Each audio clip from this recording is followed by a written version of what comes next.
Sawise jengen kita ndak papanake ana sak ngarepe gapura Seloma tangkep. Semune sliramu tuwuh tandha pitakon. Yen to ana pitakon ndak keparake matur Yayi. Kang Mas Bathara Indra. Iya. Damel kaget raosipun manah. Ngantos sedaya para dewandana panjenengan kempalake wonten ing gapura Seloma tangkep. Tenane wonten wigatos menapa Kang Mas? Yayi. Nganti jengen kita ndak papanake ana sak ngarepe gapura Seloma tangkep. Jalaran. Yen to wektu dina iki aku lan kabeh para durandana nampa dawuh saka ngersaning Rama Pikulun Guru Dewa kang isine nyandhek sapa wae tamu utawa titah kang bakal munggah ana ing kajuangan Salendra Bawana.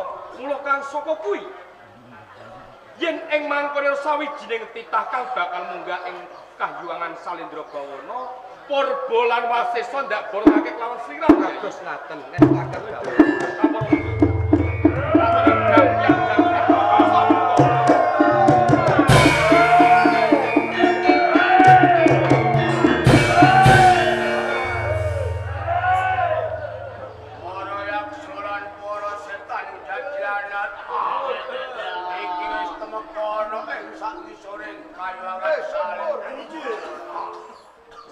Tulisan kaya bola. Napa tulisanipun Koko Prabu A3.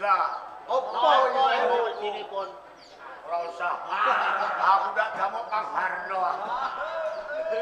Yai, Kang Mas prasasat anggonku paring dawuh kelawan sliramu dereng ana kerampungan. Kadadak ana sawenahing para budisani kang tumapak ana ing rapat kepanasan. Nika leres. Mula Purba lan Wasesa ndak borongake kelawan Ngesaken dawuh Kang Mas. Aku kebu gumarah. Aku belum takon karo kowe. Urung mau. Karane wis takon.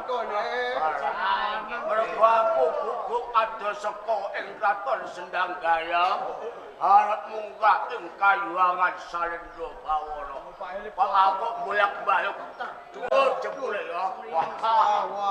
Bayangan Pak Elit Sapa jenengmu mau? Aku kebu marang Sing sawiji, Sing lawas apa sing anyar? sampean sing lawas, Sing lawas wis ora kanggo. sing anyar Urung dadi. Jenengku Badhok Basu no. saiki sapa? Jenengmu mapan ana sak ngareping kapula sila padang. ya ditepungake. Aku Bathara Surya saka kayuangan Salendra Bawana. Bathara Surya. Kaya dewa. Uga kalebu dewa. Dewa ki apa?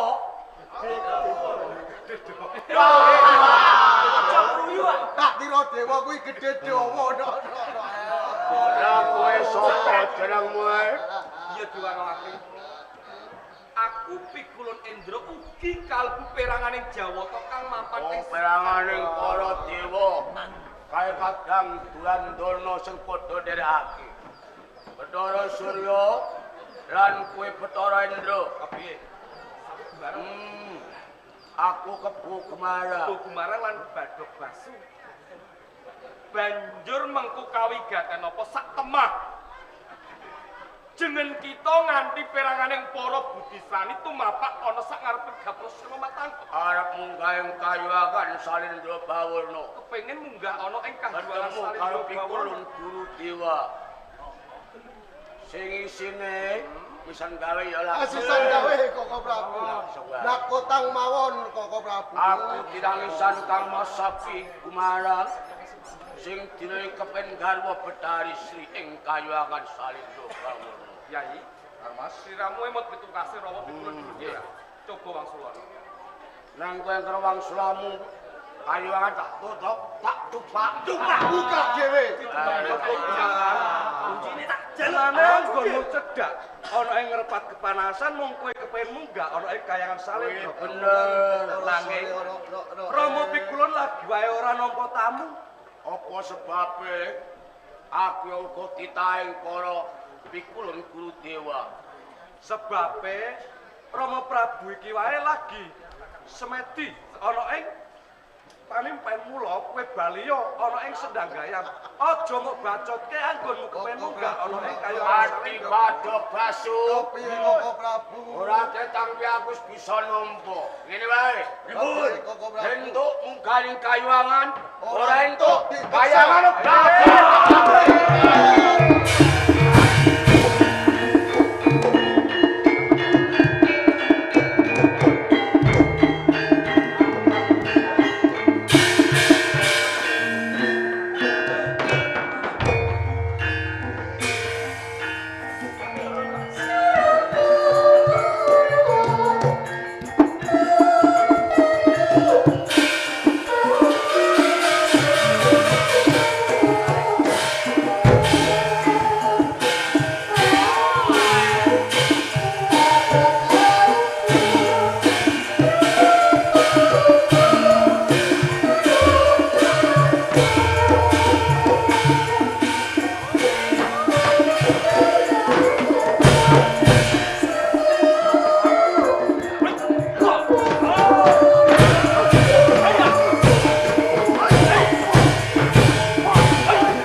Kayuangan Salendra kepiye kabar usanane? Sampun kendang kapratundang. Wis kendang kapratundang bener.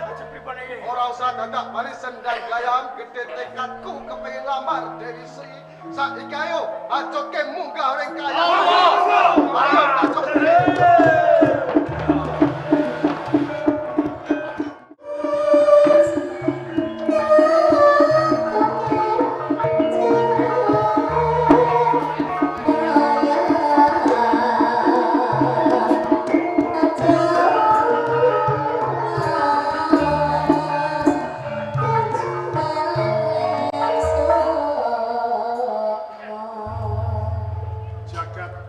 Saring Bathara Jagat.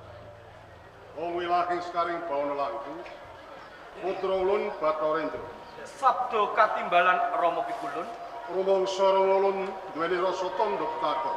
Injih. Kalamun ing kalenggan iki Rama ulun ora parengake sowan ana ing pendhapa dina putih sira sakloron tumuli sowan ngarsaning Rama ulun. Rama Pikulun Guru Dewa. Saderengipun kawula matur boten katalumpen kula ngaturaken sugeng pangabdi-budi katur Rama. Rama ulun tampa ratuja pangestune Rama ulun marang tampanan. Prasasat gagap gugup anggen kula nampi mugya hamimbana jimat kula gesang. Rama nyadong duka ingkang langkung kathah jalaran. Boten katimbalan kula sampun wani minggah wonten ing bali suci Kundha Manik. Namung yektosipun wonten kawigatosan sanget sambet dhateng katentreman wonten ing kajuangan Salendra Bawana. Ana sambung ngrapike marang Rama ulun. Punika leres. Apa sira karepake? Rama Pikulun katemben kemawon kula ngayahi kewajiban tunduk kemit ngepasi wonten sak ngajengipun gapura sewa matangket.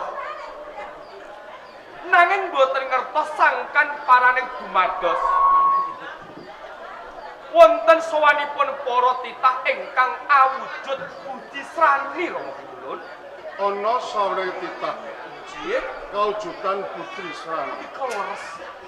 Apa sing dikarepake marang titah kang kawujudan budi srani ora sapi mau.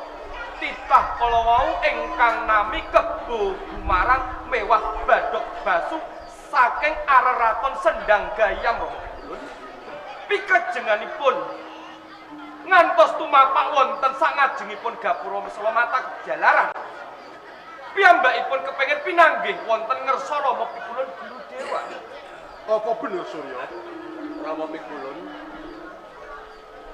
Sedaya ingkang dipunaturake Kang Mas Bathara Indra samenika leres.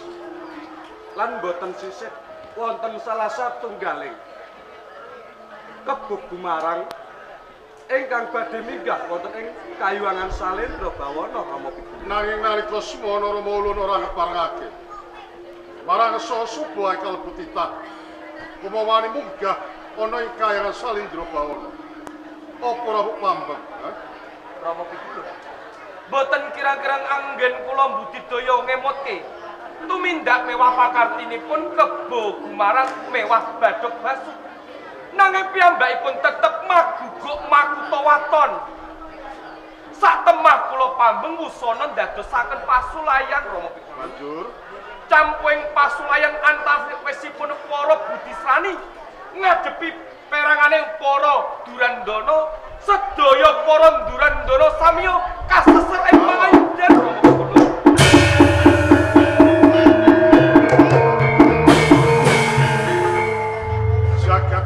jagat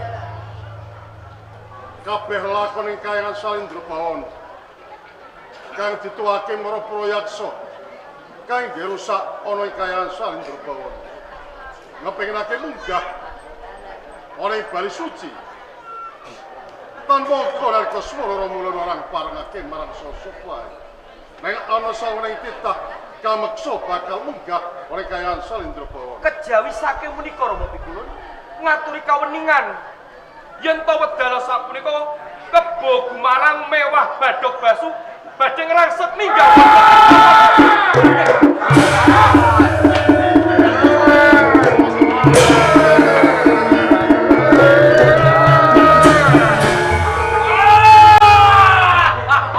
waduh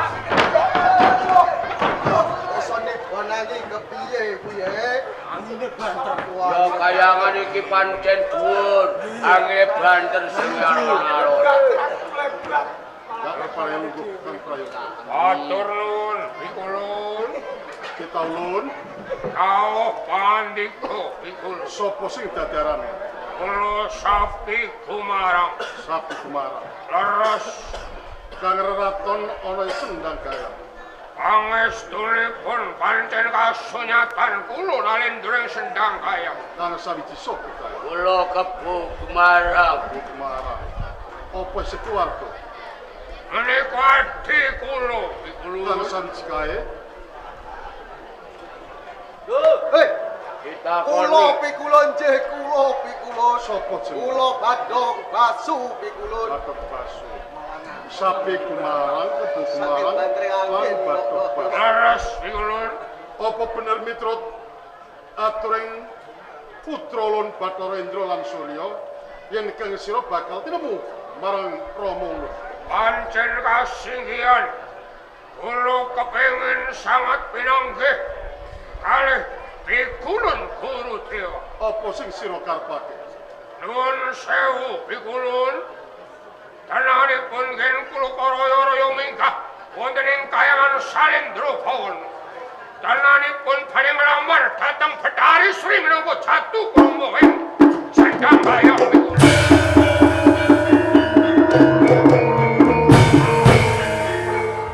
Jagat wis saring Bathara elo ing jagat. Ana sawengi titah kang kaujutan yaksa utawa budisan. Ngapenginake mendut garwa Bathari Sri Kayangan. Leres, Pikulun. Sapi Kumarang. Kula tinimbalan. Apa yang mangkone jeneng kita ora matelake kalamun entuk bebenduring para Jawata penerapan rekayasa itu. Menawi wonten siku dendaning Bathara, para Jawa tampun derek tumandang kula sanggane, Pikulun. Kalamun Ramulun ora ngeparengake banjur kepiye? Wah, menawi mboten dipun parengaken, Bathari Sri mboten kersa kula boyong ing Sendang Gayam, kayangan kula sungsang bawana kalih. Sumpahmu kaya ngono. Sapi Kumarang, Kula tinimbalan. kalamun jeneng kita sumpah sing kaya ngono, ya. Ramulun bakal wujuti apa sing dadi penjalan. Dipun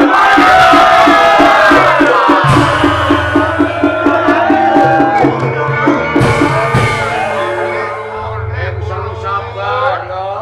matur nuwun. Nanging Nanging pripun, Pikulun? Ramulun jaluk inah Nuwun patang enak. dina lawase. Nyulinak sekawan dosa dinten. Menawi namung sekawan dosa dinten.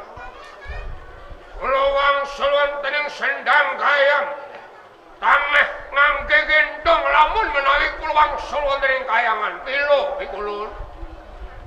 Menawi kepareng kula mboten badhe wangsul, nanging kula sawetawis mesanggrah wonten ing kayangan. Malah kapara Rama lulus mari sanggrahan kang supaya kang sira dumunung ora papan kono ora liya ana sak ngisoring Gunung Jamurdipa. Ngoten, Pikulun. Menawi sampun gamblangan kula nampi dawuh kepareng, kula badhe lumawat sarengking Gunung Jamurdipa mesanggrah wonten ing Gunung Jamurdipa. Ayo, ayo, ayo.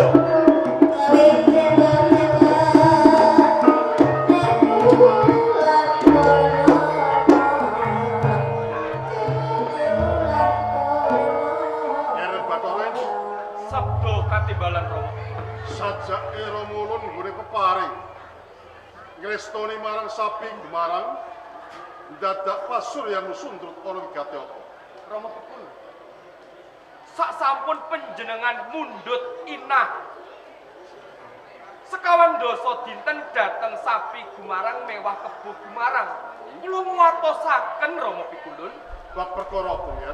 yen to sampun dungkap sekawan dosa dinten dereng wonten piwangsulan ingkang gumathok saking Yayi Betari Dewi Sri tertamtu tumindak mewah pakartinipun Kebo Gumarang Malasan saya Wandawara. Yer Bathara Indra Dawuh kuwi pawataning Rama Ulun. Merga apa ya, Ger? injih. Nganti para Durandana lan para Jawata ngadepi kridaning para titah yaksa kuwi mau ora entuk kamenangan merga dedaharaning para Jawata kuwi lagi ndak.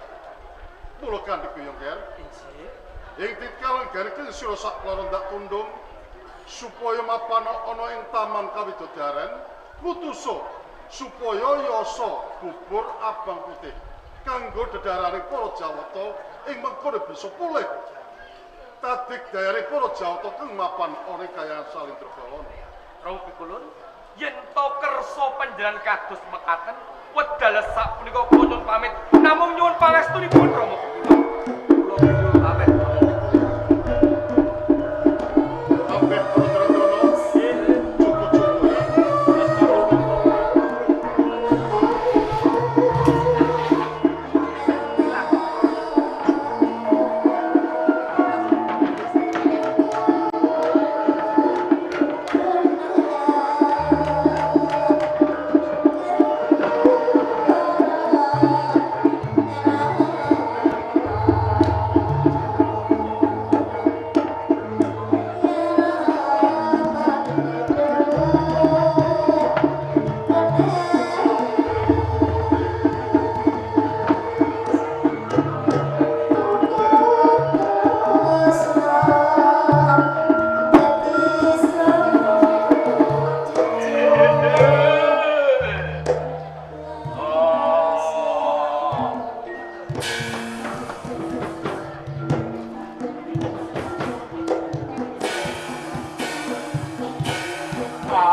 Iki ana mangsan.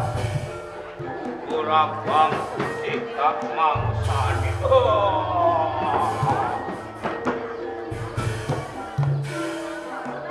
Jauh.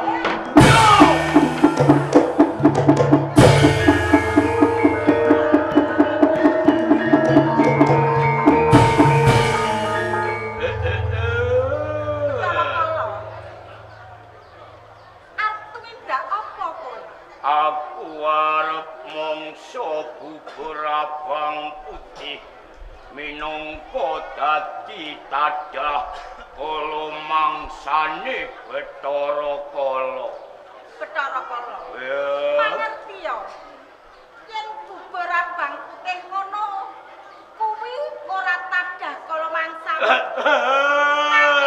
Bubur abang putih kuwi cawisane Rama Pikulun Guru Dewa.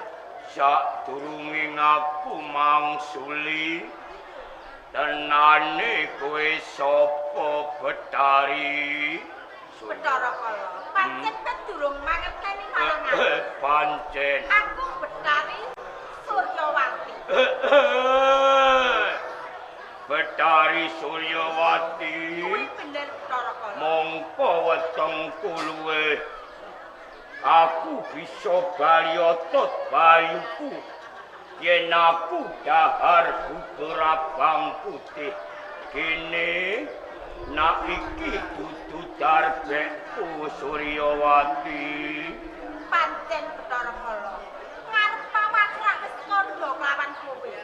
Yen bubur abang putih ngono ora tadah kala mangsamu. Nanging bubur abang putih kuwi darbeke Bathara Guru Dewa. Kene ya Suryawati minangka kanggo mbalekke otot bayuku. Nak bubur abang putih tak mungsa ora entuk nanging ana ijole Suryawati. Ana ijole. Iya. Apa ijole Bathara? Kowe dadi bojoku. Bathara Kala.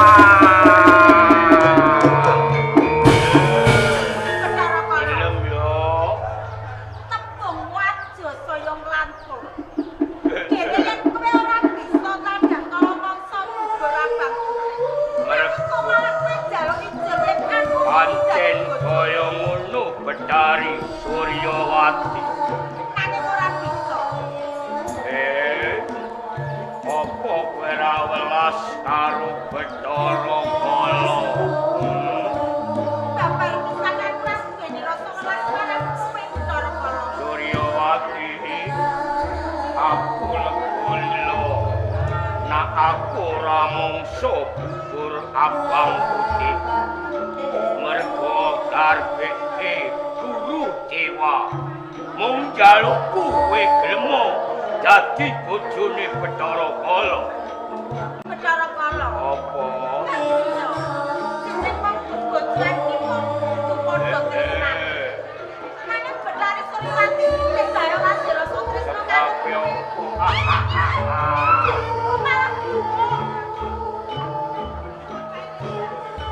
Suryawati Cahayu. Ladenono brantaku ya Cahayu. Aku ora gelem ngladeni drantamu. Kene. Mergo aku ora seneng karo kowe jare. Arep apa? Gandrung. Aku kok gandrung. Ketoprak arep apa? Ya sak karepku dhewe. Dasar rayu. Iki lho apik. Warna nipo Lawang dikape karo wadon kok malah bacok. rene yo sun mbaan kok yo gelem kene Lah ya wong kok kon gelem ora seneng kok kon gelem. aja kathik nganggo Iki aja.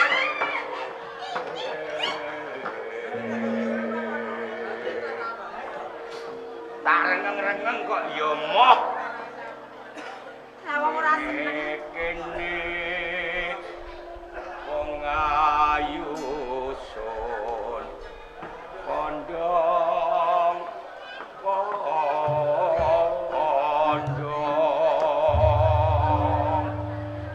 enak toh Enak kanggo ora kepenak kanggo. aku wis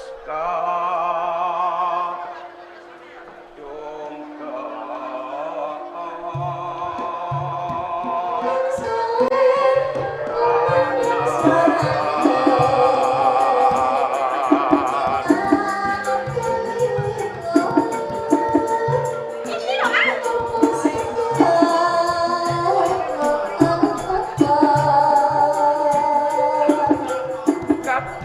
katresnanku doa manis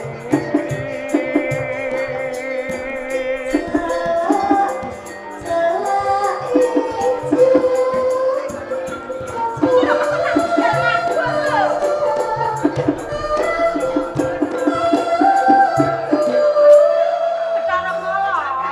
ana Aja mbacot kanggon tresnane marang aku. wong seneng kok ora mbacut Lah wong seneng aku ora seneng kok. aku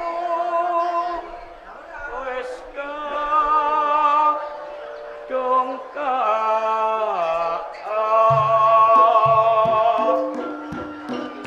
yo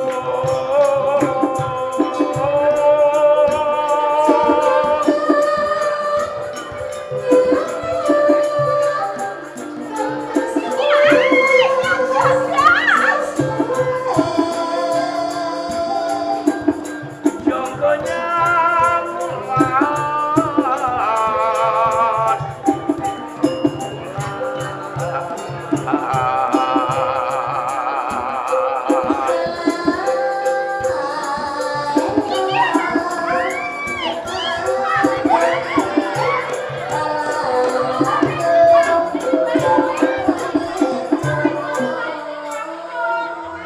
mabur ning endi iki wis dhuwur gunung ape mabur ceblok mudhar kowe Aku wis mini loro kok aku mabur munggah. iki ora mandi ae kok Kamu aja koyak terus. ya seneng kok Aku seneng.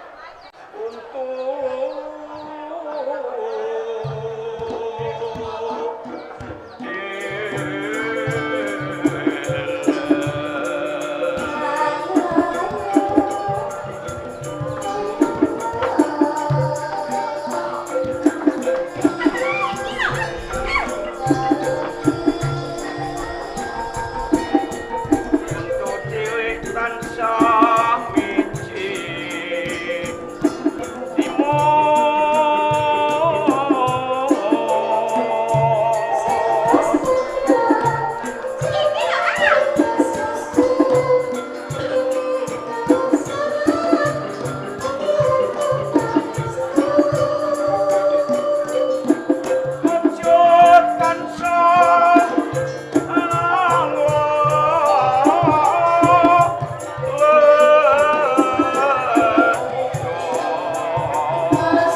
Salahe tak senengi Cikmo. Lah wong aku wis kandha yen aku ora seneng lho. Nak kowe gelem ngladeni aku, mesti oleh dadi widodari langgeng. Lho, nek aku ngladeni kowe dadi widodari lagi. Iya. Lah nek aku ora gelem. Ora kalong, gelem picek lho ora kalong. Yo pancen ora kalong. Lah iya, Dik. Lah nek wis kadung nempel. Dan nempel gene, pamane yo padha ngrasakno ae. Ora kepedakku ilang. Ilang. Engko tak golekno awu lho. Apa? Diam! Diam! Diam!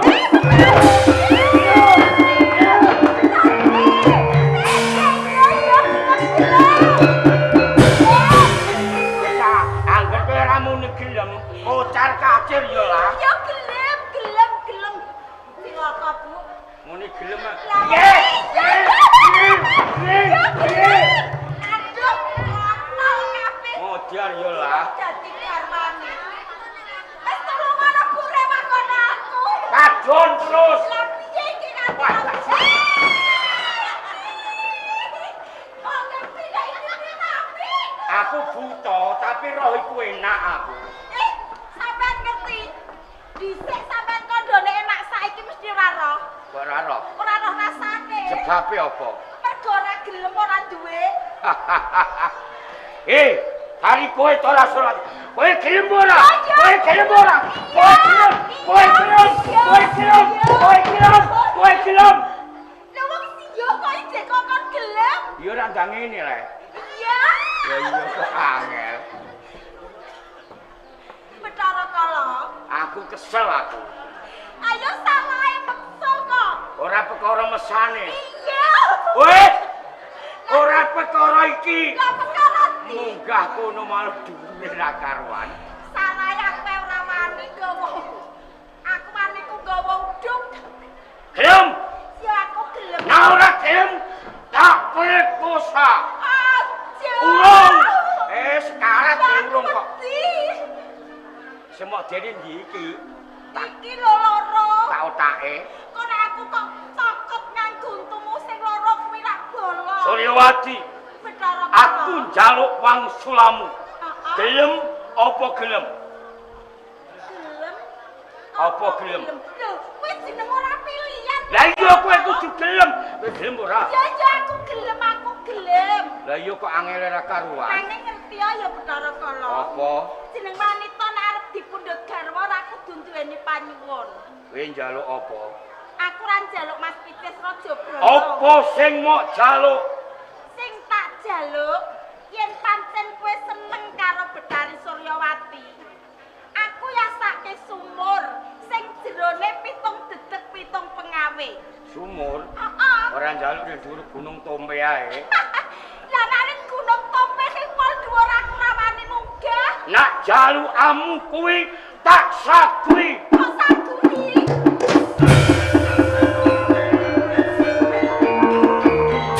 Suryawati. Betara kala. Yo, yen kowe njaluk yasake sumur ana ing sabu ngisore Gunung Danurdipa. Heeh. Tak yasake waspadake. Betara kala.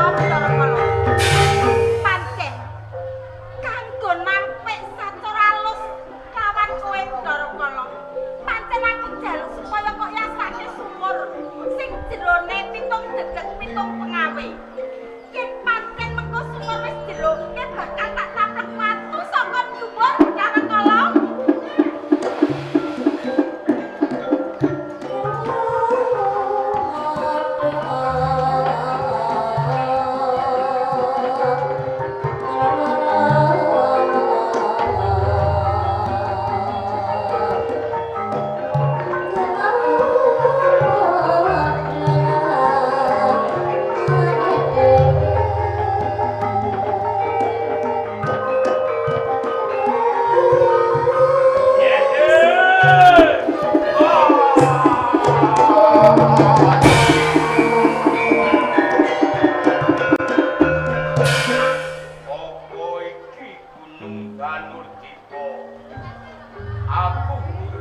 sumur sing jerone 7 meter kampung mawi kali aku duwe bojo Bathari Suryawati.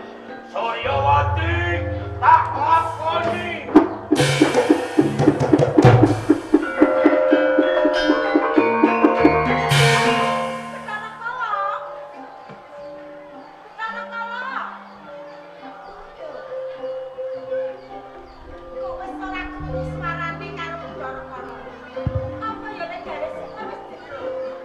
Wis Bathari Suryawati kurang sithik wis jangkep 7 meter utawa dedek pengawi. Wis rampung Bathari Suryawati. Wah, iya Bathari. Opo? Waduh!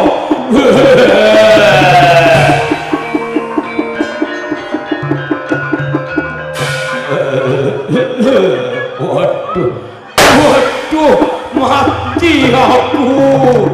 Waduh. Bathari Suryawati, jebul aku mau apusi nampik kanthi alus. Aku mau jaluki Babanayasa sumur 7 pengawe. Jebule aku mau tablek watu Bathari Suryawati. Yo, aku matur nuwun. Tinimbang lakon dadi bojomu kapilaur mati.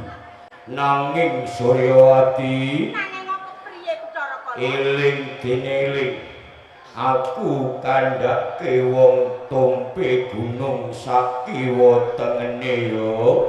Apa coba weli? Nak wanci ngeduk sumur kudu dibancaki bubur abang putih sing kaping mangka loro kudu diwenehi ingkung utawa panggang ayam. Nak ora nuruti apa sing tak kandhake, wong gawe sumur bakal tak tabyek sumbere.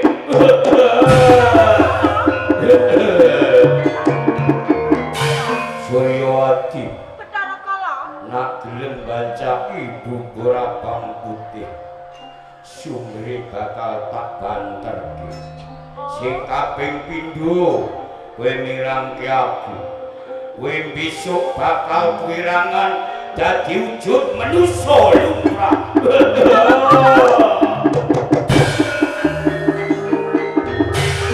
ora dadi apa kabeh kuwi mau sumpahku kelawan aku.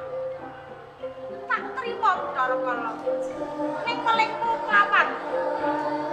Wong ing desa Tompe Gunung bakal tak diwarake Bathara Kala. Ibu-ibu sedaya lan bapak-bapak wonten ing desa Tompe Gunung sedaya kemawon. Menawi ing panjenengan panjenengan badhe damel sumur, kedah panjenengan bancaki bubur abang putih lan panggang ayam utawi ingkung. Ing panjenenganipun menawi sampun panjenengan bancaki bubur abang putih lan ingkung, badhe lancar sumbere lan gangsal anggone nyambut gawe ibu-ibu lan bapak-bapak sampun. Bathari Suryawati nyuwun pamit.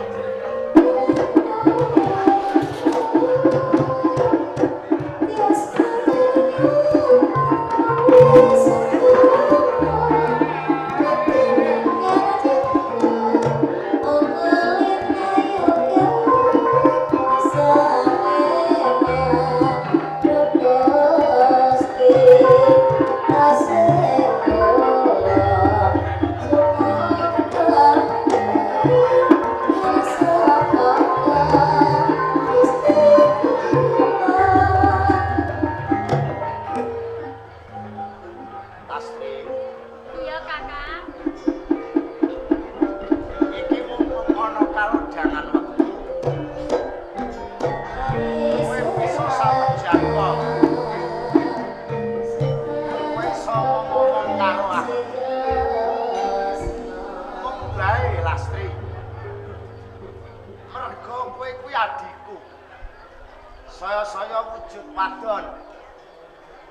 Aku kepen ngerti ngenani gawean utawa pakaryan sing kudune kok rampungake. Coba kepiye Lastri? Kakang Joko Tani. Menawi pakaryan utawa gawean iki wis rampung kok, Kang. Tuladane ngopo? Coba. Nah kae aku wis tetepak baharan. Sampeyan kagum nek Bapak bali. Wis cawis panganan kanggo aku uga njagani nek bapak engko mulih. Yo, Kang. Lastri, Piye, Kakang? ya sepisan aku nelakake gunging panuwun. Merga kowe adikku sing ngerti marang dulur.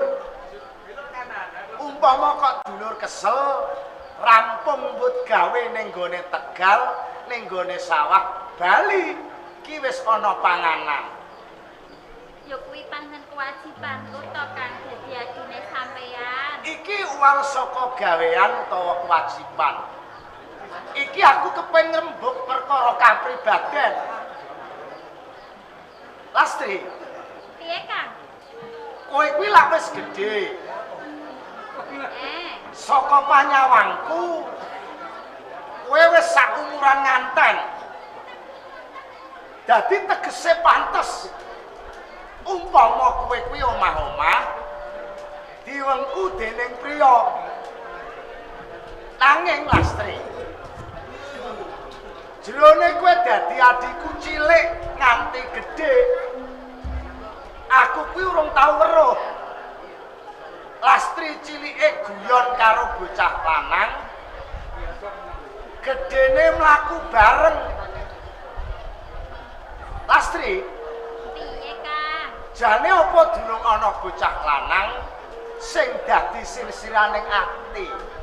Ngene lho, Kang. Aku iki durung kepengin omah-omah. Lah ngene lak luwih kepenak. Aku iki Dadi kepengin basamu karo aku mung basa madya. isih pengen dhewean, Kang. Torlah nek aku wis omah-omah iki aku ora bisa leladi karo sampeyan. Ora iso bukti karo bapak to, Kang. Ning lak ya selawase menungso urip ning jagat kuwi diwajibake duweni pasangan. Merga ngopo?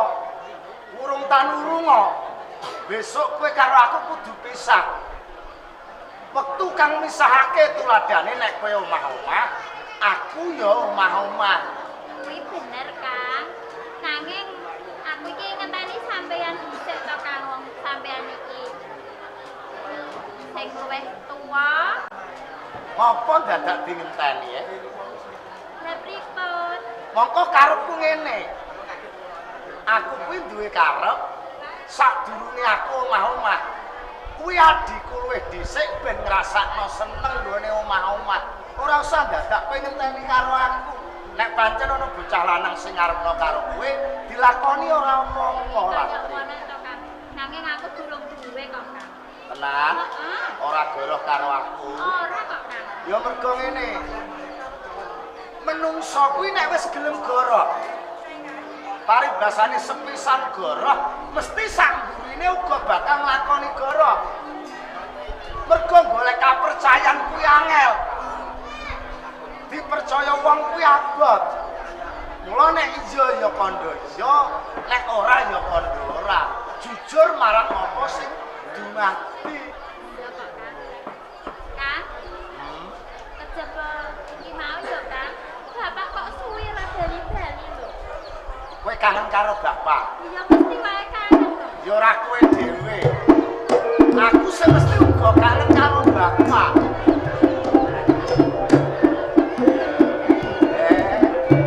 Jempol ora kena biasa. Lho, Bapak. Bapak, sampeyan bali kok. Ada emang menangan. Pripun lah, Pak? Kowe lemu mapak lah tak menangan. Lah, Bapak iki piye to? Aku iki kangen karo Bapak lho. Suwi ra bali-bali. Kangen. anak kangen karo bapak ya. Padha wae ora mau anak kok bapak idane. Sampeyan yo kangen.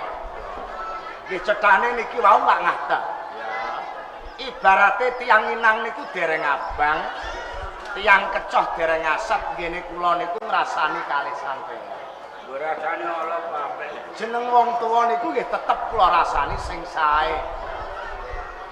Ora ketang wong tuwa niku luput, ning nek kodrate anak wonten tetembungan anak niku saged mendem jero, mikul dhuwur. Dateng derajate tiyang sepuh. Sak iso-iso kula, sak gaduk-gaduk kula niku mendem dateng wewadinipun tiyang sepuh. Ngoten nggih. Ya.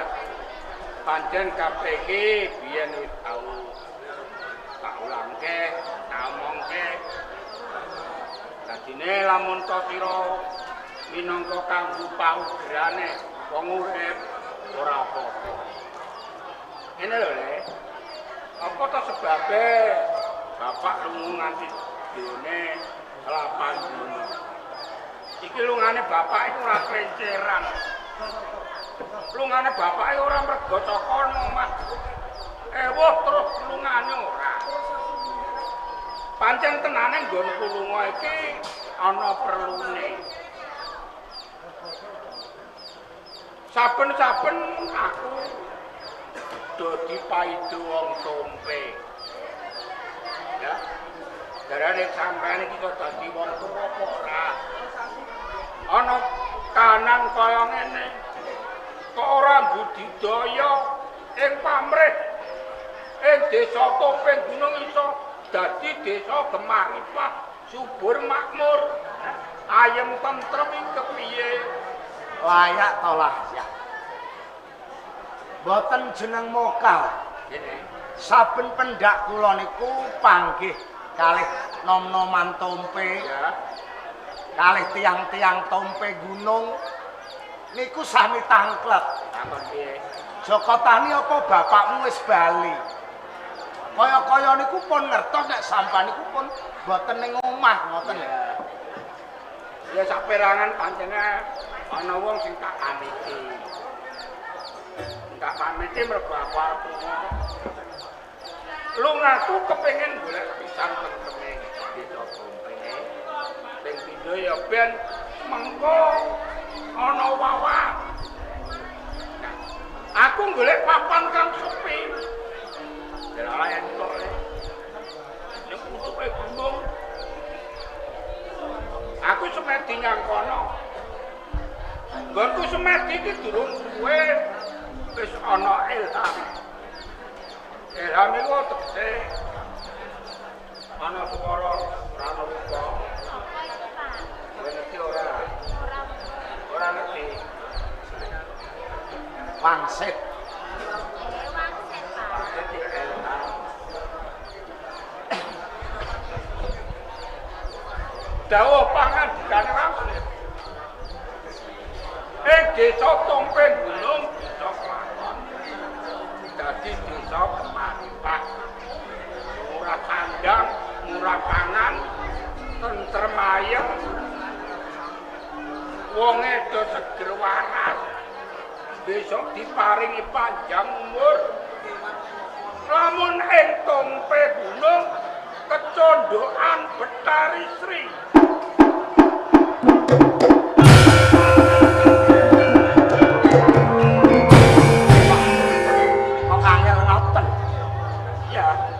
Pinangka sasraan, pinangka syarat sarana. Mongko nek kula niku ngrungokne. Ngrungokne tembunge sampean. Desa Tompe Gunung niku saged dadi desa sing subur makmur, gemah ripah loh jinawe niku nek kecondokan Betari Sri. Mongko tembung Betari niku lak mapane teng nggone kayangan. Tompe Gunung menika lak ngarca padha. Menapa badhe kelakon teng nggone Gunung Tompe niku kecondokan Betari Sri. Ngoten ya. Sing gumun iku ra mung kowe. Aku dhewe gumun. Terus nganggo dalan kepiye ing mangkone desa Tompe Gunung iso kecondhokan Betari. Aku dhewe kok ning ora ana barang lokal. Namun to Gusti ku ngepangake utawa nemtokake. Tak Mbah mengko dalane. nek ngoten sampean pun yakin. Lho jenenge pralambang jenenge wangsit. Iki aku yo yakin. Tak percaya. Salajengipun kados Rampung kuwi aku mundhut saka gunung. Ing ujug Bali. Durung sawetara aku ketemu lawan Bathara Indra. Sing saka Kayan. Dawuh Bathara Indra. Dheweke nganti tumurun ing Arcapada merga golek jago. Dina iki ing Kayangan Salendra Bawana tak lagi geger. Gegere Salendra Bawana digegerake kelawan sapi Gumarang kebumen. Dheweke kepengin duwe bojo Betari. wah nek ngoten Betari sini dadi oyok-oyokan. Lah iya dadi rebutan. Kejaba wong lanang tresna, kejaba kena kanggo tumbang.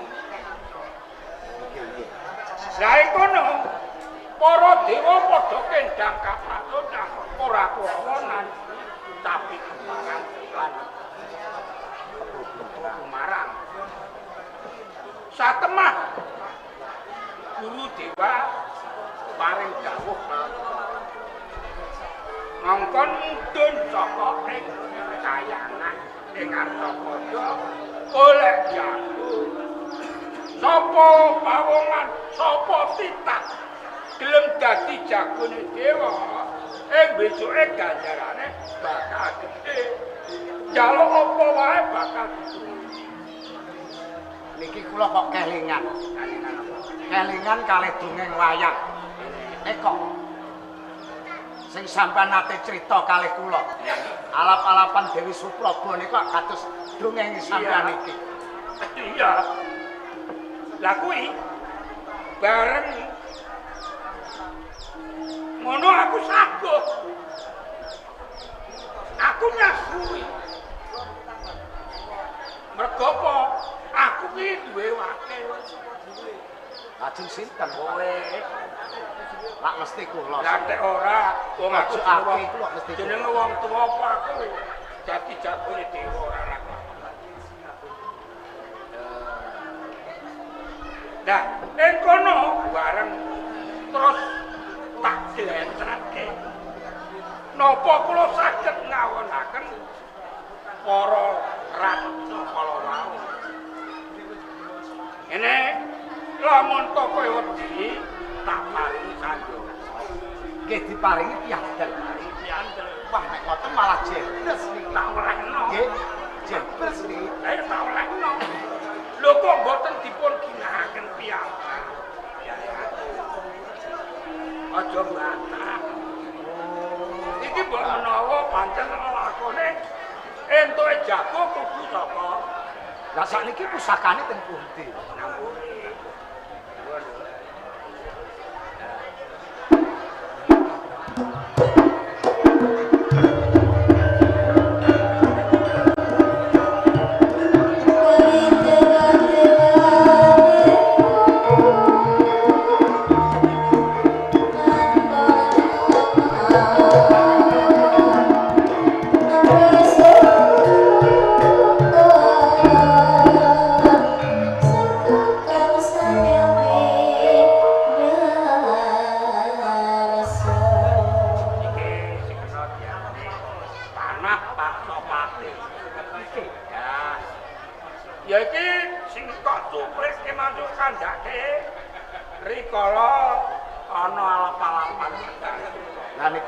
Dongeng wayang. Ya, dongeng wayang.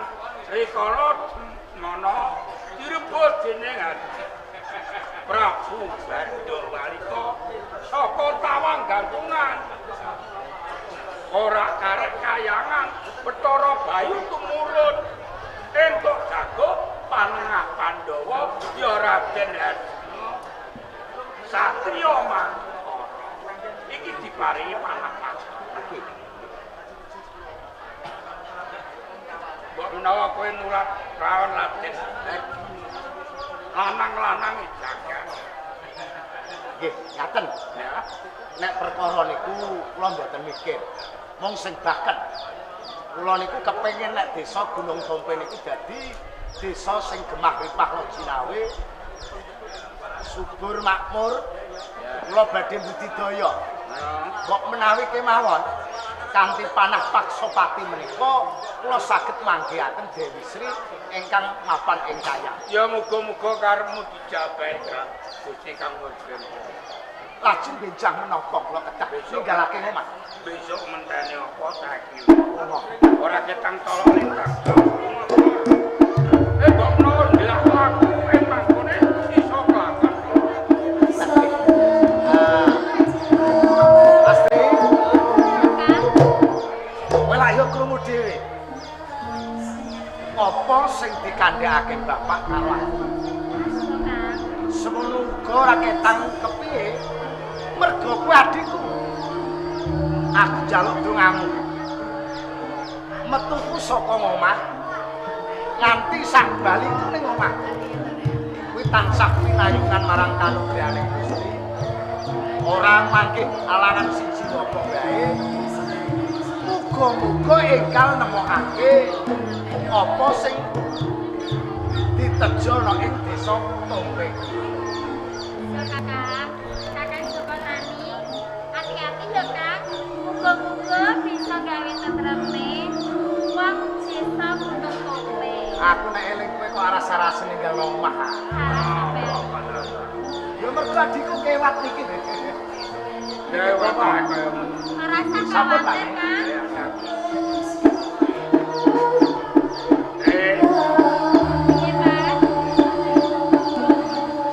kurangi tegaono kejaba awakmu ben ilek ya. Ping pindhone nyuwun karo Gusti rehake muga-muga lakone kakangmu